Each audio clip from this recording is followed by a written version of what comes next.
Out here at Sugar House Park, there's a light snow falling right now. The question is more on the way? Let's check in with Dan Pope.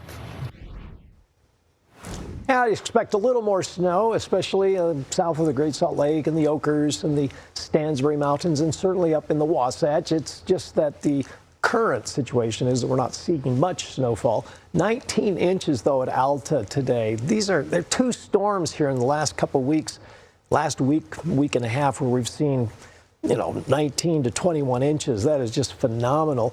14 inches at Snowbird, Brighton Crest, 10.5, 9 in the Oquirrh Mountains, Park City, Main Street, 3, 2 inches at Oakley, add 2 inches also in the Mount Pleasant area in the upper Sanpete Valley, and 1.5 inches in Heber and an inch around Cottonwood Heights. I had about 3/4 of an inch on the West Bench in West Jordan. Yeah, look at this now. It's pretty much quieted down except for a little bit of precipitation falling on the Stansbury Range. You can see it here on the Doppler radar. We'll see if more does develop later on, but for now, it seems like things have pretty much quieted down, but the computer models still say another 1 to 3 inches of snow in the Cottonwood Canyons, lighter amounts elsewhere, so not a lot of snow expected, but nevertheless, here's the latest forecast. You can see that northerly flow continues, and just south of the lake and then over some of the mountainous terrain, we see those showers into tonight and tomorrow morning. Then through the morning hours, here we are at about 5, 6 a.m. and then 10 a.m. to noon. We're seeing a little bit of snow in the Salt Lake Valley and again south of the Great Salt Lake with that extra lift because of the cold air right there at 3 p.m. and then by 6 p.m. everything starts to just go away. And then we're in a cool northerly flow with most storminess passing well to our east and a high pressure ridge which may result in a little bit of haze building towards the middle and end of the week. Then on Saturday, Friday night and Saturday, here comes the next storm, and this one has a lot of cold air associated with it.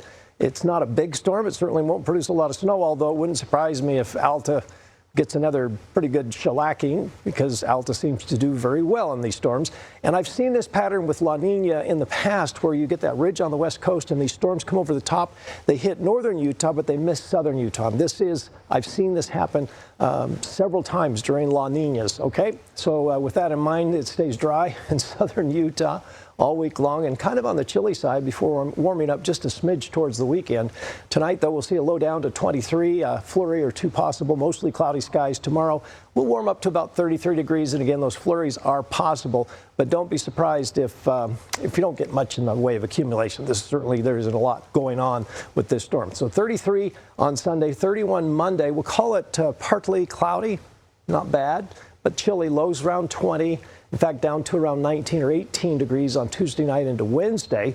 We'll begin to see a little warming, but the haze could begin to increase as well on Wednesday, with haze in the valleys likely to continue into Thursday, maybe even into Friday.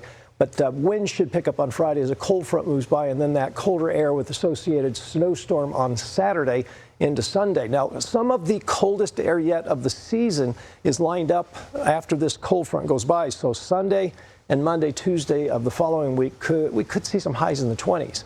But certainly not unusual for the month of January. Okay, be careful out there and watch out for little black ice, especially bridges, overpasses, canyons, and mountain passes.